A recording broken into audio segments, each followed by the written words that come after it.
Millions of South Africans stood in long queues to usher in a democratic order.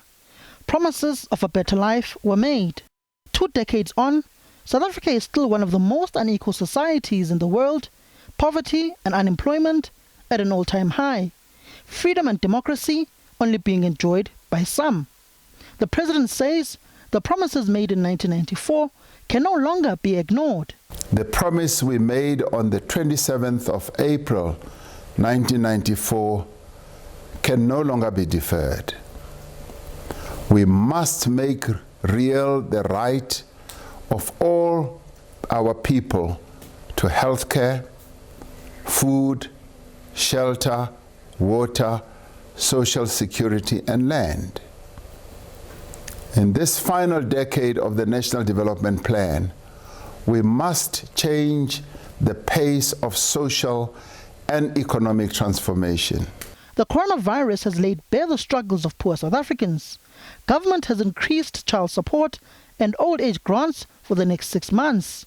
President Cyril Ramaphosa says a radical change of the socio-economic landscape needs to be fast-tracked.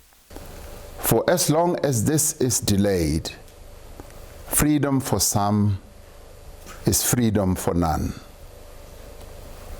This Freedom Day, we find ourselves engaged in a struggle that has thrown into sharp focus the poverty and inequality that still defines our society. The coronavirus pandemic forces us to confront this reality. Affluent South Africans have been called on to play their role in nation building and to give back to society. In this new society, the privileged cannot afford to close their eyes to the plight of the poor and sleep peacefully at night. President Cyril Ramaphosa has called on South Africans to no longer ignore the plight of poor South Africans. The president has called on the nation to work together to ensure that there's freedom and democracy for all, and not just those who are well off.